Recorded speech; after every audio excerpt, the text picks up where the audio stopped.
Ogrum's a Hero Factory set that treads a lot of new ground. There's a lot of firsts in this set, and a lot of really incredible pieces. Come with me, and I'll show you how you can use them in your own creations. But first, let's take a look at this marvelous set. Ogrum's ogre-like aesthetic is something that we've never really seen before on a Bionicle or on a Hero Factory set, or literally any other constructible action figure theme. It's a first, and I think LEGO totally nailed it. I mean, just the mask alone is wild. Look at it, it's got warts. First time we've seen warts on a mask. He's got stern eyebrows, menacing teeth. They really packed in a ton of detail into this mask. And I like that it comes with a few extra connection points, so you can add on these tusks, or whatever you want. I mean, there's a lot of great masks in the Brain Attack wave of sets. But Ogrum, I don't know, I think it's my favorite. Might just be the best. Also, giving him giant hands is perfect. Making use of this great paw element. And if I'm not mistaken, I think this debuted on Rawjaw. I know, it just adds a wonderful brutish quality to the character, making him feel strong, muscular, and powerful. And it lets him have posable fingers. I mean, there's so many reasons to love this hand. Fascinating to see a few vine elements growing out of the fingers. Now, the intention for this is that it represents like poisonous plant powers. But I also like the fact that it fits in with the trope of ogres being these grotesque and gross creatures. He's got vines, warts, fungus growing off of him. It feels appropriate for that stereotype of this kind of creature. It's kind of a mean stereotype though. I don't know, Ogrum, I think you look great. You're not ugly at all. Oh, but mate, this color scheme. Getting these wonderful earthy tones and darker shades. It's magnificent. If the color green was seen in a Hero Factory set, typically, almost all the time, it was lime green. Which is great, but it felt so refreshing to see other colors instead of the one shade. Dark green and brown, they're oddly rare colors for CCBS pieces. Which is ironic because in Bionicle we saw dark green and brown all the frickin' time. Something else that's a bit rare is a flail. I can't really think of any other times we saw flails on Bionicles or Hero Factory sets. Sweet. It's quite fun to play with, it's very effective. I really like how it looks, even if you break it. There's a lot of firsts and a lot of odd one-offs in this set. How awesome is that? But let's keep talking about these pieces. Let's celebrate just how good they really are. I'll show you how you can use them in your own MOCs. Probably my favorite piece in this set is Ogrum's mask. Vio Halcas uses a few of them to armor up the thighs and the legs. So this mask is incredibly flat. Not many masks share that same quality. But see, that makes this so much easier when you want to use it for armor details. Like we see here, it looks great to help bridge the gap between the leg and the waist. But you could just as easily use this for shoulder pads, chest armor, armor on the lower legs, whatever you want.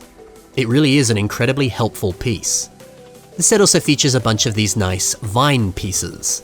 Zakar Iron uses them to create a kind of overgrown aesthetic, like roots growing out of this tree that end up forming a bit of a beard on the face. If you're looking to make some sort of character that has control over plant life, or is like a living tree, you need these pieces.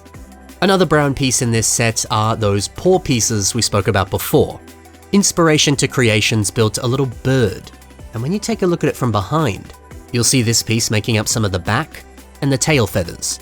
Yeah, all of those bar connections allow you to branch off more pieces, and yeah, you can create wings, you can create the tail feathers, it's perfect. It's almost like this piece was made to be used like this. Wow. Ogrum's wonderful dark green armor pieces are just amazing. So if you wanted to use them, do what Rata0115 has done. I like the way that it bridges up into the neck, but then also flows into the arm. It's just quite a nice look. We can also see some of these smaller CCBS armor shells in dark green. They also appear in this set. Yeah, I like how they neatly tuck into the side, the little bottom bit of the armor. It's a good fit. Very compact, very pretty. Speaking of those smaller armor shells, here's another way that you could use them. Destiny's Bound uses it in a rather simple way, attaching them onto some bones and using it for a tail. Yeah, there's not much to it, but dude, doesn't it look great? On top of that, it's also incredibly posable. Yeah, perhaps you can do the same thing. The final piece to discuss is Ogrum's Brain Slug. Now, one unfortunate thing about this is mine is quite warped. And that's because, the way you place it on the head and then attach it onto the back, after years of keeping it like that, it's gonna kind of permanently stay in that shape.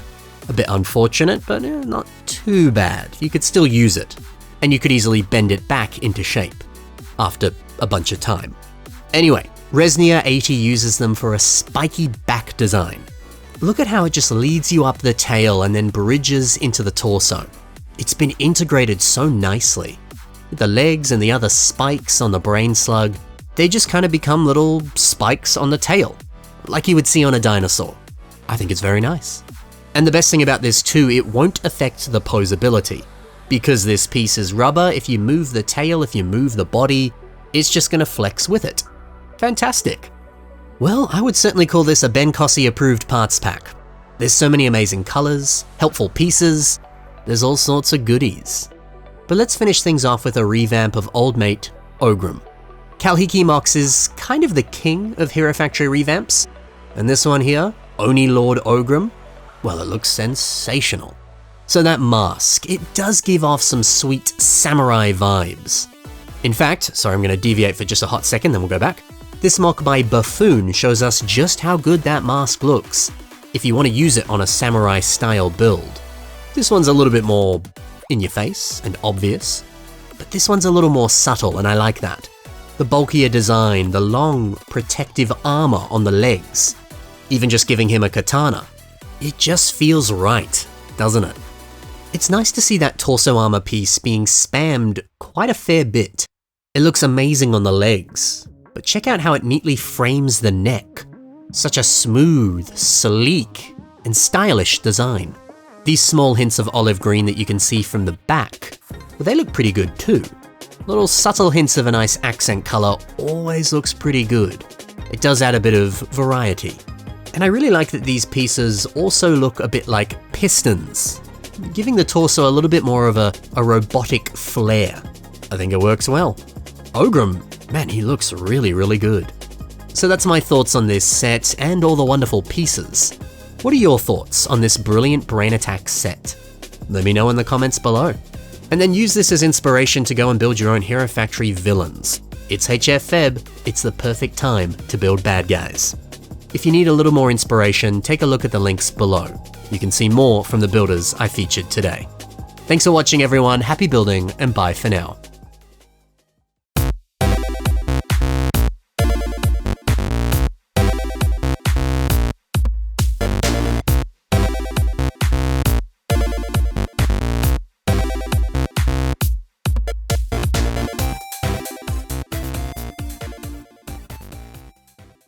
I have some very fond memories of buying this set in Denmark with Joxon and Kevin H. Two very kind people, but also very talented builders. I probably overpaid for Ogrum, but the memories make it worth it.